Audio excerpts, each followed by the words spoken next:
Welcome to Best Life 30, your 30-day journey to creating the best life possible for yourself. You can just watch this video, or if you want to sign up for the whole series and get the free bonus companion worksheets that go with this video, check the link in the description below. All right, today is day 12, and we're going to learn how you can overcome your stress. If somebody is, we were mentioning earlier, if somebody is really stressed out, they're not stressed out for no reason. It's because they're focusing on something that makes them feel stressed. They often, when they're focusing on it, it changes the body. You start to feel tight. You start to feel a certain way. And then they use language like, I don't know what to do. Why am I so overwhelmed? So 3 things control how you feel every moment. What you focus on, what you do with your body. If your shoulders are down, if you're breathing like, it's not hard to figure out. You're not going to be in a very resourceful state. If I take that same person and I change their body radically, I get them to talk at a different tempo. I get them to move their body differently. I've taught this for, 41 years.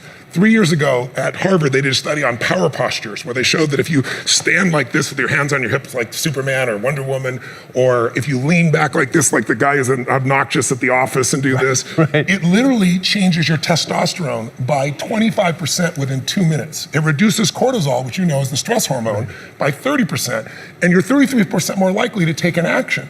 So if we change what we focus on, if we change the way we use our body, if we change our language patterns, we'll instantly feel different. Think it's how do people use their body when they're worried versus when they're excited? Yeah. If you learn to use your body first, use your focus first, you can literally change how you feel in moments, and then you develop new habits where you start to feel good all the time, and it isn't some phony fake pump up. It's literally the way you've conditioned your body. Just like being fit as an athlete, you want to be emotionally fit. As I said, 70% of the time, people live in stress, and living in stress is living in survival. Now, all organisms in nature can tolerate short-term stress. You know, a deer gets chased by a pack of coyotes. When it outruns the coyotes, it goes back to grazing and the event is over. And the definition of stress is when your brain and body are knocked out of balance, out of homeostasis. The stress response is what the body innately does to return itself back to order. So you're driving down the road, someone cuts you off, you jam on the brakes, you may give them the finger, and then you settle back down and the event is over and boom, now everything's back to normal. But what if it's not a predator that's waiting for you outside the cave, but what if it's your coworker sitting right next to you, and all day long you're turning on those chemicals because they're pushing all your emotional buttons. When you turn on the stress response and you can't turn it off, now you're headed for disease, because no organism in nature can live in emergency mode for that extended period of time. It's a scientific fact that the hormones of stress downregulate genes and create disease, long-term effects. Human beings, because of the size of the neocortex, we can turn on the stress response just by thought alone. We can think about our problems and turn on those chemicals. That means then our thoughts could make us sick. So if it's possible that our thoughts could make us sick, is it possible then our thoughts could make us well? And the answer is absolutely yes. So then, what are the emotions that are connected to survival? Let's name them. Anger, aggression, hostility, hatred, competition, fear, anxiety, worry, pain, suffering, guilt, shame, unworthiness, envy, jealousy. Those are all created by the hormones of stress. And psychology calls them normal human states of consciousness. I call those altered states of consciousness. So then we tend to remember those traumatic events more because in survival, you better be ready if it happens again. And when the survival gene is switched on, you could have 10 really great things that happen to you in your day. And you just have one bad thing that happens and you cannot take your attention off that unhappy thing because the survival gene is switched on. Many years ago, after the DNA helix was discovered by Watson and Crick, they said the blueprints of life, all diseases are created from genes. It turns out less than 5%, more like 1% of people on the planet are born with a genetic condition like type 1 diabetes or Tay-Sachs disease or sickle cell anemia. The other 95 to 99% are created by lifestyle and by choices. You can take 2 identical twins, exact same genome. One dies at 51, the other one dies at 85. Same gene, different environment. So all of a sudden they said, we lied. That was wrong. It's not genes that create disease. It's the environment that signals the gene that creates disease. Well, okay. But that's not the whole truth too, because you could have two people working side by side in the same factory. One gets cancer after being exposed to a carcinogenic for 25 years. Both working for 25 years, the other one has no cancer at all. So there must be some internal order that would cause one person to not get it while another one does. So is it possible then, if the environment signals the gene, and it does, and the end product of an experience in the environment is called an emotion, can you signal the gene ahead of the environment by embracing an elevated emotion? We've done the research on this. We measured 7,500 different gene expressions in a group of people that came to an advanced event for 4 days. And we had them doing a seated meditation, a walking meditation, a laying down meditation, a standing meditation. And at the end of 4 days, just 4 days, the common 8 genes that were upregulated, 2 genes to suppress cancer cells and tumor growth, 2 genes for neurogenesis, the growth of new neurons in response to novel experiences and learning, the gene that signals stem cells to go to damaged areas and repair them, the gene for oxidative stress was upregulated. We started seeing all these genes that are very, very healthy to cause the body to flourish. Imagine if people were doing that for 3 months. We also measured telomeres, the little shoestrings on the end of DNA that tell us our biological age. We asked people to do the work, meditation, 5 out of 7 days for 60 days. Measure their telomeres that determine their biological age. 60 days later, 74% of the people lengthened their telomeres. 40% significant change. 20% a very remarkable change. That means that they got a little bit of their life back. If it had lengthened by 10%, they got 10% of their life back.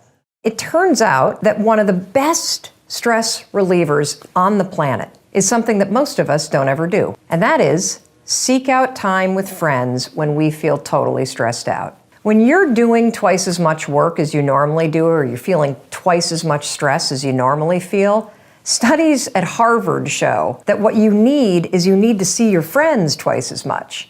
Now, Sean Anker is a really famous researcher and best-selling author at Harvard, and he studied this phenomenon. He looked at people that were stressed at schools and in call centers and in the military and in banks and in almost every single industry. What he discovered is that the most successful people, the people that were the best at selling, the people that were the most resilient, the people that had the best ability to deal with stress when times got tough were the ones that saw their friends the most. It was the people with the tightest social connections that had the ability to weather the storms that life throw at us. I want you to write down 3 people.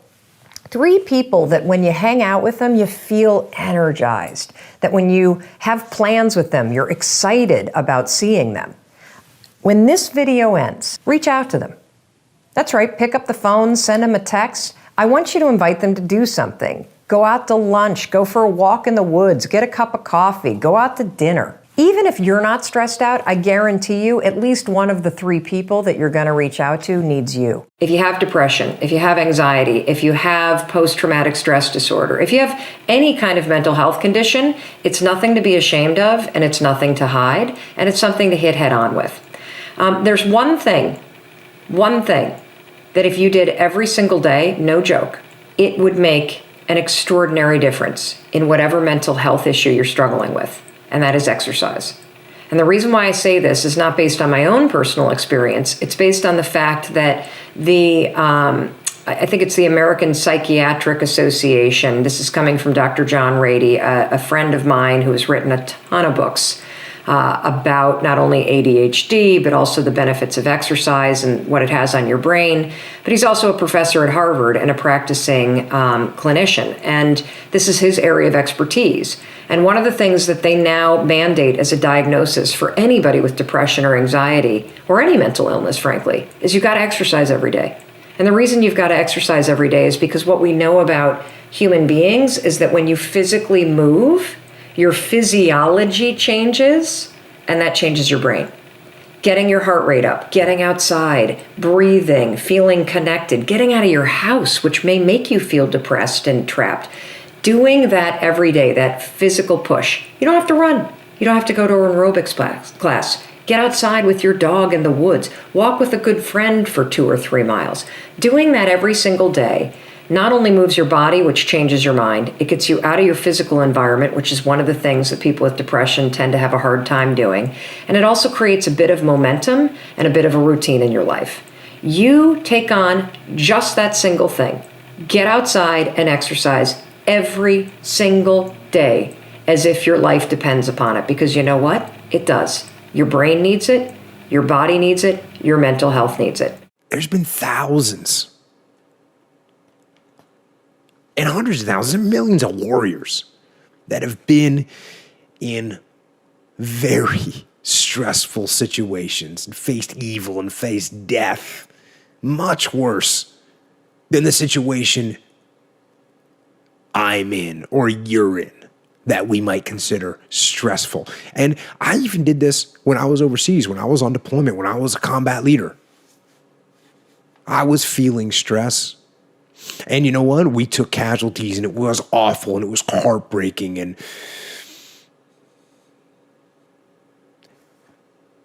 But there were other soldiers and warriors throughout time that have been in much worse situations. Gettysburg or Vicksburg or the Battle of the Bulge. And all those horrible situations, they prove really that humans can withstand almost unimaginable stress. Which meant to me that I could too. And you can. And the first step for me is doing that, taking that look to gain some perspective. And then in order to gain perspective, you got to do something that we already talked about. You've got to detach. You've got to detach from the problems or the stress that you're experiencing so that you can get that perspective of them. Now, there's a couple different types of stress. Now, if it's something that you can control that's causing you stress, well, why aren't you getting control of it? Now, there's also stress that's caused by things that you cannot control. And if you remember talking earlier about artillery and how horrible that was, and what made it so horrible was that there's no control over it. So if you can't control something and you can't get control of it, you have to at least embrace what you can. And I'm not saying you're going to embrace artillery shelling, but I'll tell you what, when it comes to things like artillery, or for us in Ramadi, it was IEDs. And we could do everything we could do to mitigate that risk, but eventually there's only so much you can do, and you cannot completely eliminate it. But you can't control it, so why are you going to worry about it? Why are you going to stress about it? If there's something that's completely beyond your control, you've got to detach from it and not let yourself get stressed about it. And on top of that, if it's something that you can't control, how can you look at it in a different light? How can you see it in a way that you could actually take advantage of it? How can you take that stress and make it into some kind of ally? You know, the chaos of combat is something that I couldn't control, but I had to embrace it so I could try and figure out how to take advantage of it. So when it comes to stress, don't fight it. Turn it on itself and use it. Use it. Use it to make yourself sharper and more alert. And use it to make yourself think more and learn more and get better. And use that stress as a catalyst to make yourself better. If you want to learn to deal with stress, put yourself in stressful situations that are under some kind of control. You know, even something like paintball. You know, we do gigs at Echelon Front where we put people through what we call FTXs, where you go out and you're going to fire.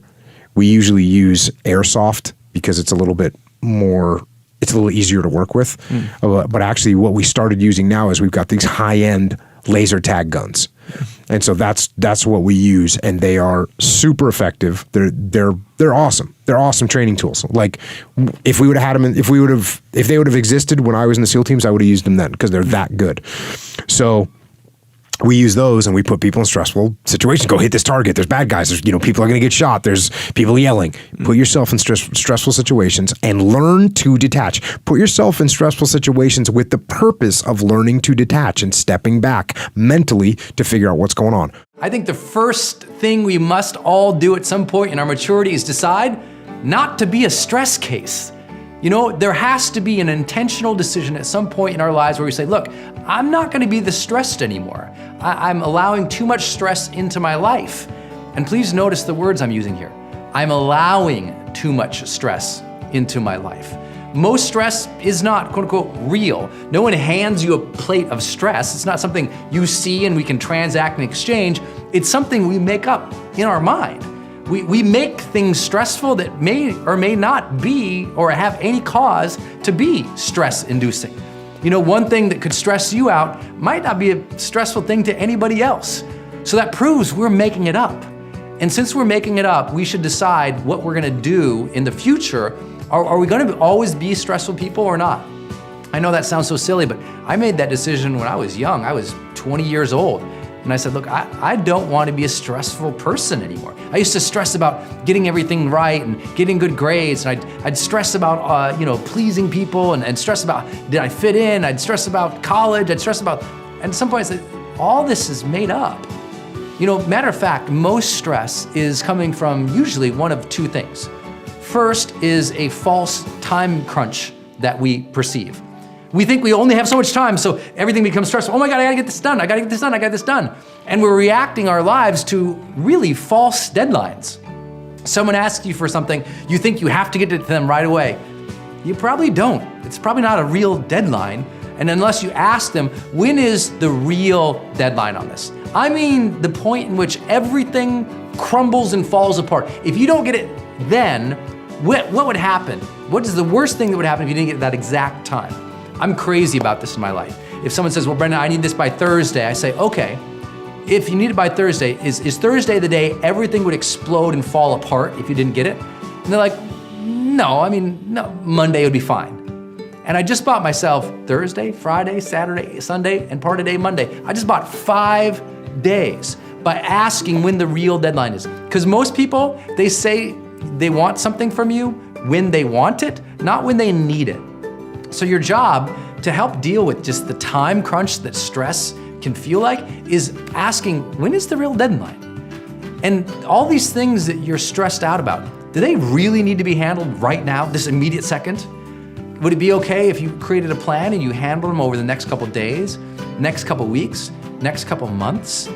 When you actually realize the unbelievable amount of time we all have as humans, and how much more time we have when we become focused, diligent, intentional, disciplined, then we're not so much stressed anymore. It's like, I will get to that when the time is appropriate for that.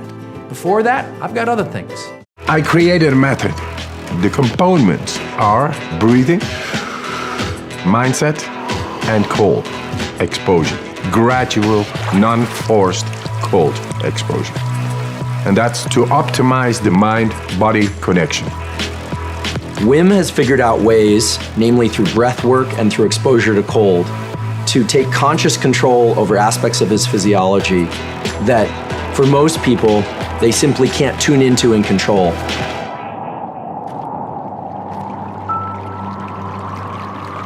The cold, my warm friend, it brings about a whole lot of more energy, and that together with breathing makes you so powerful.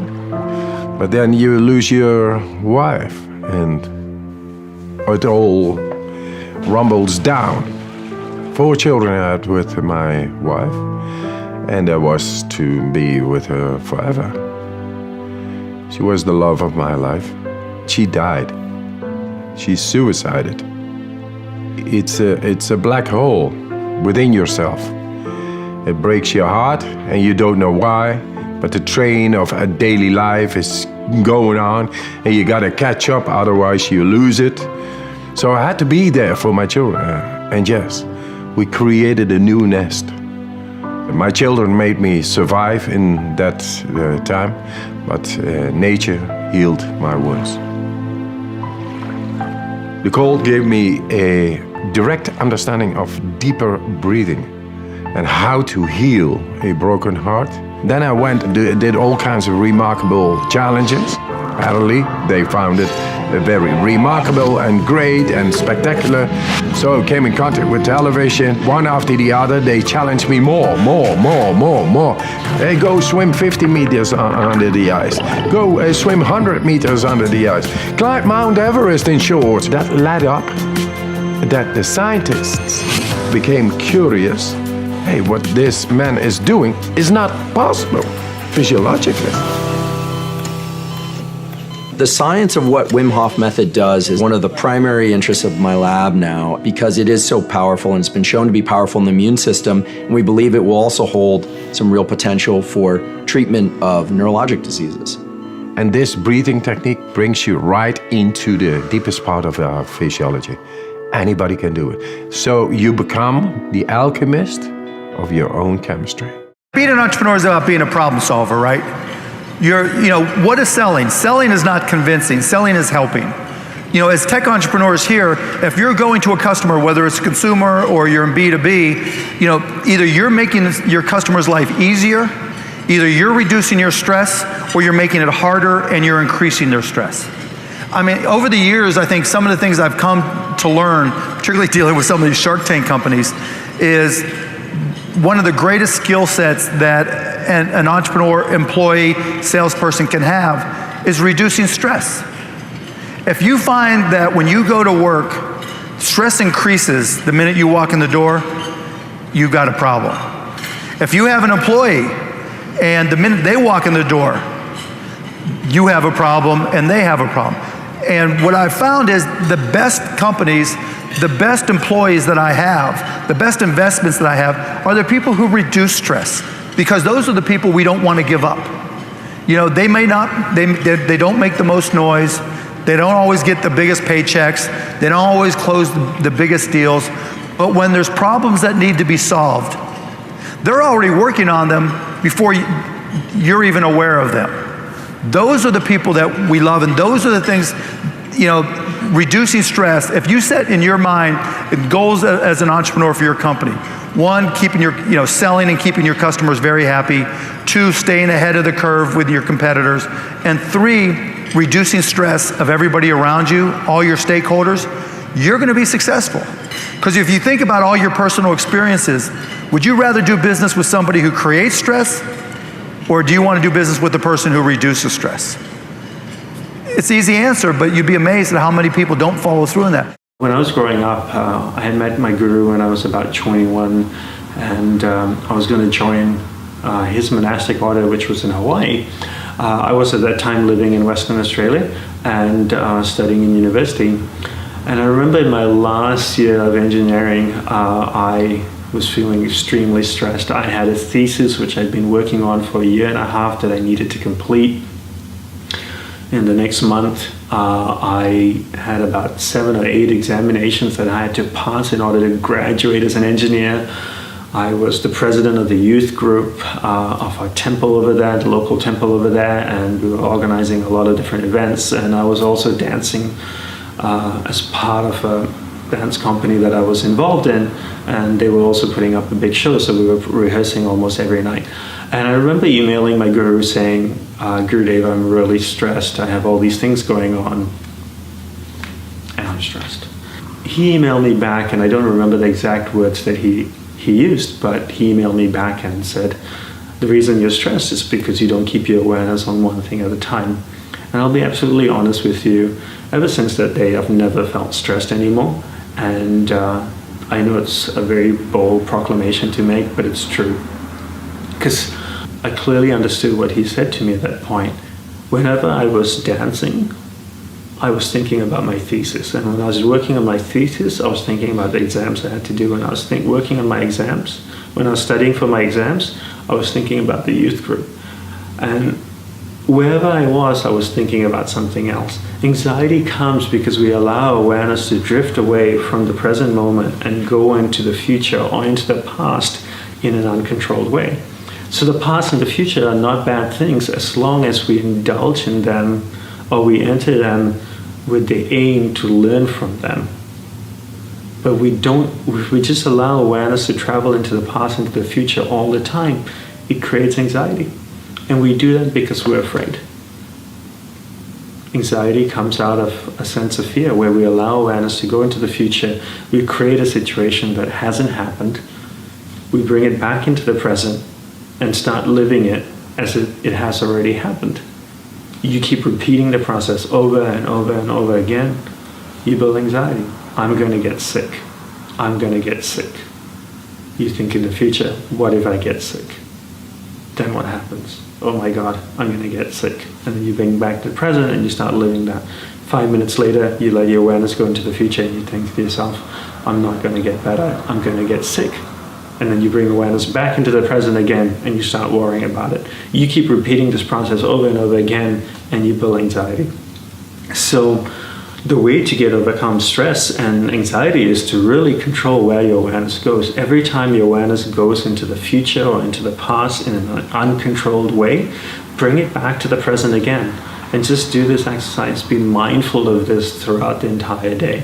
Don't let your awareness go into the past or into the future in an uncontrolled way. One of the things you said is that it's good to kind of explore your boundaries when it comes to fear. This is something actually that my meditation teacher has said to me before, and it made me realize I think I need to get in there and start pushing it a little bit in this in the tank because it will help me in lots of areas of my life. Because when you don't test those boundaries, your life becomes smaller and smaller. Yeah, and that happens to people with panic. I think it happens just people in general, and I think it's one of the reasons why people fall into panic is because they don't have enough experience with stressful situations to the point where they can just relax and just let it happen. And that's one of the things one of the reasons why I think martial arts training is very good for people, not just for the self-defense aspect of it, but for the aspect of just dealing with stressful situations on a regular basis to the point where you're very comfortable with them. And then you realize that the consequences of this it's not really as bad as you think it is. Like most people are terrified of physical confrontation, but when you have physical confrontation on a regular basis, especially through my favorite, which is jiu-jitsu training, because there's no striking, so you don't get hit in the head. You're not worried about brain damage or any of that stuff. It's just basically grappling. But that through the continual process of testing yourself and stress and regular life stresses sort of become diminished. Most of what people do is what we're doing right now. Most of what people do is sit down. But is that because they don't feel like running around? Because some people, like people who exercise, generally, you have to put in a little bit of effort to make yourself go exercise. But a lot of people who are overweight and sick don't have enough energy to do that. I don't know about that. Some of them maybe, but I think some of them just don't have discipline. There's an issue with that as well. There's also an issue with momentum. You're not used to doing it. It's not a part of your life. It's not something that you're accustomed to pushing yourself. There's been many days where I didn't want to work out. I just didn't feel like I had the energy, and I just forced myself. And I think there's very few people out there that know how to force themselves. That's a learned. That's a learned skill. It's that kind of discipline and focus. You have to have like real rigid requirements of yourself, where you don't allow yourself to back out of things, and you don't allow yourself to slack off. And I don't think people put those kind of requirements on themselves as if it's. It is a daily principle of life, like what you must get done. You know, you must brush your teeth, you must exercise for 45 minutes. And if you did that, I think you'd be healthier and happier, and your body would perform more smoothly. And if you require your body to do things like that, I think it rises to the occasion. There are very few people that have that kind of discipline. So because of that, they come up with excuses. And excuses are a giant part of the problem. It's not simply a physical health issue. There's also mental aspects of it, and discipline's a big one. I just know way too many people who are weak mentally. And I can't just chalk it off to only, their physical the way they physically feel, because I felt like shit 100 times, and then I worked out, and then I felt way better. Yeah. It's just a fact of life. That's real. You know, you just got to. Yeah. And people don't know how to do that. It's not. And if you're used to doing this, get in your car, sit down, drive to the office, sit down, go to the lunch, sit down. You know, go to the board meeting, sit down. Get in your car on the way home, sit down. Get home in front of the TV, sit down. Then go to the gym. F off. They don't have any energy. You know, their body's not. Their body's like, I don't have it in me to do this. And I don't believe that. I think it's a lot of it is the mindset. Stress. It seems to follow us at every turn in life. Through timeless wisdom, we could learn to transform stress into a positive energy that inspires personal fulfillment and heightened productivity. The same stress that pummels us into anxiety has the potential to increase the value of life, physically, emotionally, and spiritually. Stress can break us or strengthen us. An athlete grows in speed and strength through enduring stress. For example, when lifting weights, the greater the resistance, the stronger the weightlifter becomes. However, if not balanced properly, the stress of the weight could injure your back or damage your muscles. Properly managed, even the stress of taking exams in school can be an impetus to serious study. The queen of gems, the precious diamond, is nothing but common coal that with the help of nature's wisdom has been transformed under extreme pressure. And gold, the king of metals, is purified by blazing fire.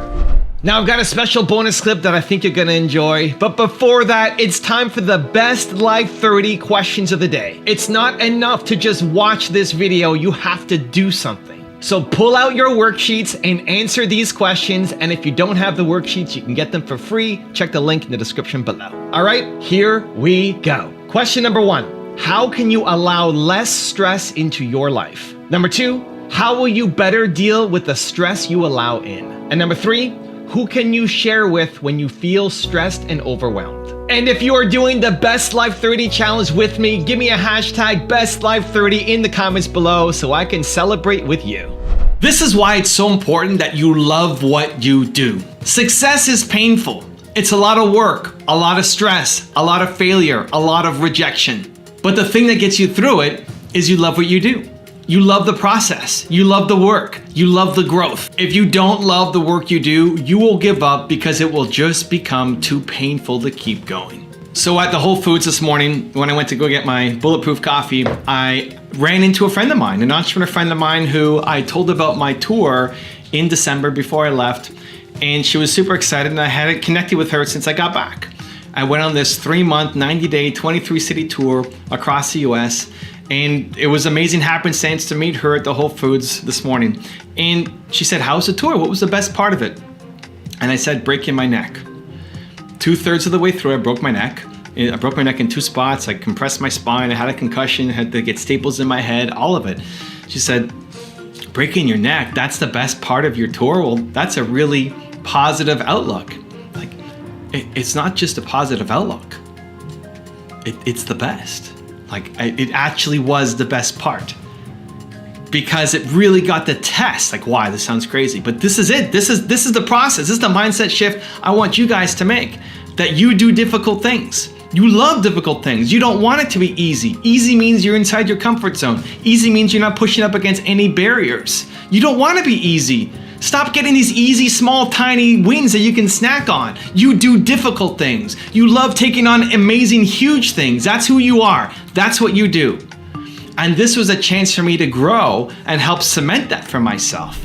If you want to join the Best Life 30 challenge for free, click the link right here below me. Or if you want more videos to overcome stress, check out the playlist right there next to me. I think you'll enjoy it. Continue to believe, and I'll see you there.